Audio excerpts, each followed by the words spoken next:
Welcome to something different. இன்னைக்கு நம்ம எந்த படத்தை பற்றி பார்க்க போகிறோம் அப்படின்னா, முடிஞ்சா தொடரா.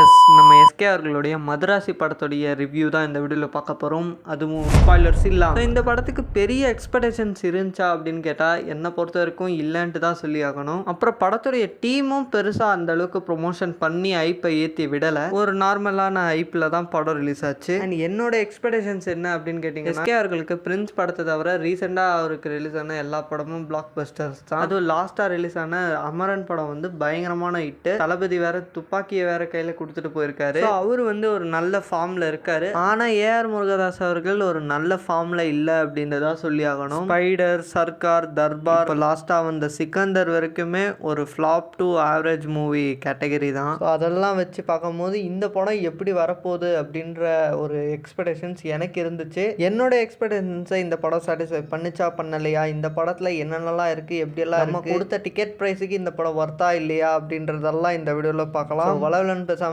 சேனலுக்கு ஒரு இன்ட்ரோ போட்டு வீடியோவை ஆரம்பிக்கலாமா?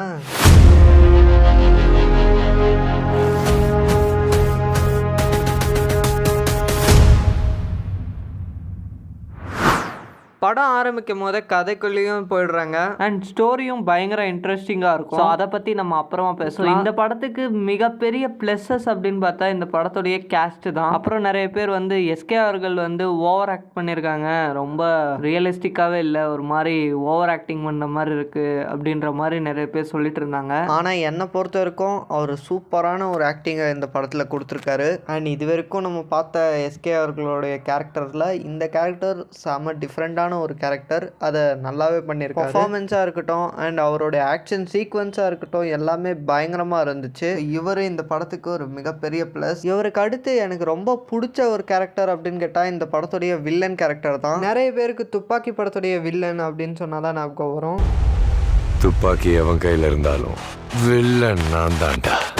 அவருடைய கேரக்டர் எனக்கு ரொம்பவே பிடிச்சிருந்துச்சு. செகண்ட் ஹாஃபில் அவருக்குன்னு தனியாலாம் ஃபைட் சீன் எல்லாம் வரும். ஸோ அதெல்லாம் சூப்பராக இருந்துச்சு. பார்க்குறதுக்கே ஒரு டெட்லி வில்லன்ன்ற மாதிரி தெரிஞ்சிச்சு. அண்ட் அவரோட கேரக்டரும் சூப்பராக பண்ணியிருந்தாங்க. சார்பட்டா பரம்பரையில் வர டான்சிங் ரோஸ் அவரோட கேரக்டரும் இந்த படத்தில் சூப்பராக இருந்துச்சு. அண்ட் இந்த படத்துடைய ஹீரோயின் ருக்மணி வசந்த் அவர்களுடைய ஸ்க்ரீன் டைம் என்னதான் கம்மியாக இருந்தாலும் இந்த மொத்த கதையும் அவங்கள சுற்றி தான் நடக்கும். அண்ட் இந்த படத்துடைய மற்ற காஸ்ட் அண்ட் க்ரூவோடைய ஆக்டிங்கும் கொடுத்த ரோலை சூப்பராக பண்ணியிருக்காங்க. இந்த படத்துடைய ஃபர்ஸ்ட் ஹாஃப் அப்படின்னு பார்த்தீங்கன்னா கொஞ்சம் ஸ்லோவாக தான் இருக்கும். பட் நம்மளுக்கு பெருசாக எங்கேயுமே போர் அடிக்காது. அண்ட் இந்த படத்துடைய இன்னொரு ப்ளஸ் வந்து என்னென்னா இந்த படத்துடைய இன்டர்வல் தான். ஸோ ஒரு பக்கம் ஃபன்னாகவும் இருக்கும், இன்னொரு பக்கம் அடுத்து என்ன நடக்க போகுது அப்படின்னு இன்ட்ரெஸ்டிங்காகவும் இருக்கும். அண்ட் ஒரு செமையான இன்டர்வல் தான். மதராசி படத்துடைய செகண்ட் ஹாஃபை பார்த்துடலாமா? தம்பி காமெடி வேண்டாம், நான் சொல்லிட்டேன். நான் காமெடி பண்ணாதேன்னு சொல்லியிருக்கேன். நான் இப்போ எஸ்கே வாய்ஸை ட்ரை பண்ணேன். ஆனால் அது எஸ்கே வாய்ஸ் மாதிரி இருந்துச்சா இல்லையா அப்படின்றத கமெண்ட் பண்ணுங்க. ஓகே, இப்போ படத்துடைய செகண்ட் ஹாஃப் எப்படி இருந்துச்சு அப்படின்னு கேட்டால் வயலன்ஸ்.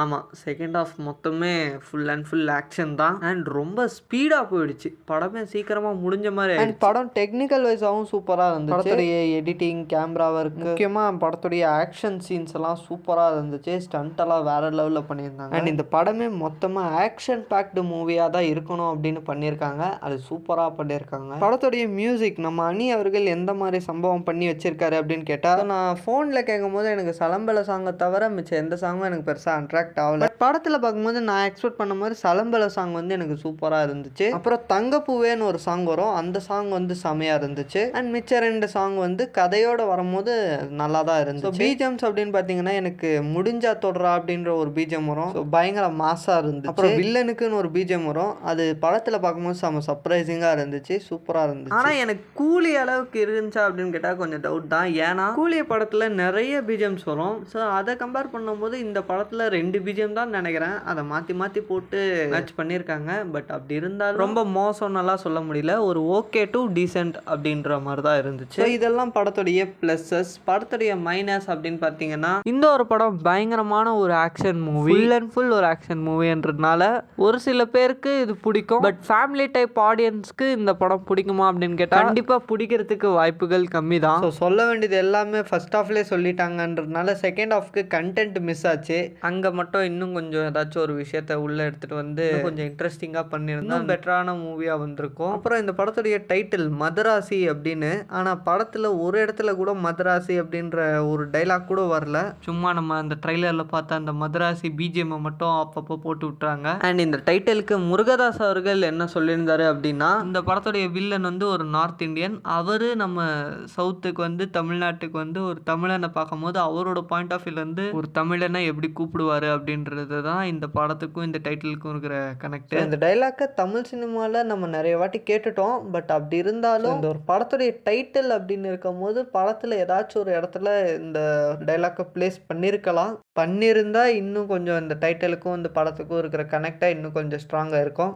तमिलनाडु ओ मद्रासी मद्रासी नहीं मदुरावासी. அண்ட் நான் படம் பார்த்த வரைக்கும் இந்த படத்துக்கு டைட்டில் வந்து மதராசியை விட மாலதி அப்படின்னு வச்சிருக்கலாம். ஸ்டார்டிங்ல இருந்து படம் எண்டிங் வரைக்கும் அந்த பேரை வந்து நம்ம காதுக்குள்ள கேட்டுக்கிட்டே இருக்கோம். நான் சொல்றதை விட நீங்க படம் பார்த்தா உங்களுக்கே தெரியும் இப்படி சொன்னேன் அப்படி. எனக்கு தெரிஞ்சு இதெல்லாம் தான் இந்த படத்துடைய மைனஸ். இந்த படம் வந்து ஏஆர் முருகதாஸ் அவர்களுக்கு பயங்கரமான ஒரு கம்பேக் மூவியா அப்படின்னு கேட்டா, ரமணா, துப்பாக்கி, கத்தி, கஜினி, ஏழாம் அறிவு இந்த படத்துக்கெல்லாம் கம்பேர் பண்ணா இந்த படம் வந்து கொஞ்சம் கம்மி தான். அதே மாதிரி ஸ்பைடர், தர்பார், சர்க்கார், லாஸ்டா வந்த சிக்கந்தர் இந்த படத்துக்கெல்லாம் கம்பேர் பண்ணால் ஏஆர் முருகதாஸ் அவர்களுக்கு இந்த படம் வந்து ஒரு டீசெண்டான கம்பேக் மூவியாக இருக்கும். அண்ட் இதை வச்சு ஏஆர் முருகதாஸ் அவர்களுடைய லக்கி லெட்டரை நான் கண்டுபிடிச்சேன். அது எப்படின்னா, இவருடைய ஆவரேஜ் மூவிஸ் டைட்டில்ஸோடைய லாஸ்ட் லெட்டரை பாருங்க. ஸ்பைடர், சர்க்கார், தர்பார், சிக்கந்தர் இந்த படத்துடைய டைட்டில்ஸ் எல்லாம் ஆறில் முடியும். இந்த ஆறு வந்து இவருக்கு வந்து ஒரு அன்லக்கியான லெட்டர். ஆனால் இன்னொரு பக்கம் இவருடைய ஹிட் மூவிஸ் லிஸ்ட் அப்படின்னு பார்த்தீங்கன்னா,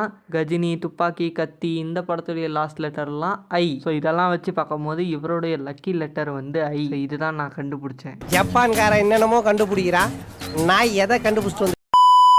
ஸோ இது வரைக்கும் இந்த படம் வந்து வேர்ல்டு வைடாக பாக்ஸ் ஆஃபீஸில் வந்து 50 to 70 crores கிட்ட கலெக்ஷன் பண்ணியிருக்கு. அண்ட் படம் வந்து 150 crores மேலே கலெக்ஷன் பண்ணோம் அப்படின்ட்டு நான் நினைக்கிறேன். இந்த படம் டோட்டலாக வேர்ல்டு வைடாக எவ்வளோ கலெக்ட் பண்ண போகுது அப்படின்றத கமெண்ட் பண்ணி. ஓவரால் படம் எப்படி இருக்குது அப்படின்னு கேட்டிங்கன்னா, உங்களுக்கு எஸ்கேவை ரொம்ப பிடிக்கும் அப்படின்னா இந்த படம் வந்து உங்களை சாட்டிஸ்ஃபை பண்ணும். அதே மாதிரி ஆக்ஷன் மூவிஸை நீங்கள் ரொம்ப விரும்பி பார்க்கக்கூடிய ஒரு ஆளாக இருந்தீங்கன்னா இந்த படம் கண்டிப்பாக உங்களை சாட்டிஸ்ஃபை பண்ணும். நான் அப்போவே சொன்ன மாதிரி தான் ஃபேமிலி ஆடியன்ஸ்க்கு இந்த படம் பிடிக்கிறதுக்கு வாய்ப்புகள் ரொம்பவே கம்மி. எனக்கு இந்த மூவி வந்து ஒரு டீசெண்டான மூவியாக இருந்துச்சு. நீங்கள் இந்த படத்தை பார்த்துட்டீங்கன்னா உங்களோட ஒப்பீனியனை கமெண்ட்டில் ஷேர் பண்ணுங்க. என்னோட ரிவ்யூ பற்றி நீங்கள் என்ன நினைக்கிறீங்க அப்படின்றதையும் கமெண்ட்டில் ஷேர் பண்ணுங்க. வீடியோட எண்டுக்கு வந்துட்டோம். வீடியோ வெறும் பார்த்துட்டு மட்டும் போகாமல் வீடியோக்கு ஒரு சின்ன லைக்கை போட்டு உங்களோட ஃப்ரெண்ட்ஸ் அண்ட் ஃபேமிலிக்கு இந்த வீடியோ ஷேர் பண்ணி சேனலை சப்ஸ்கிரைப் பண்ணி சப்போர்ட் பண்ணிங்கன்னா எனக்கும் மோட்டிவேஷனாக இருக்கும். உங்களுக்கும் ஒரு நல்ல நல்ல கண்டென்ட்ஸ் உங்களை தேடி நீங்கள் சப்ஸ்கிரைப் பண்ணியிருப்பீங்க அப்படின்னு நான் நம்புகிறேன். அடுத்த ஒரு வீடியோவில் உங்களை சந்திக்கும் முறை நான் உங்கள் தனுஷ். இது சம்திங் டிஃப்ரெண்ட்.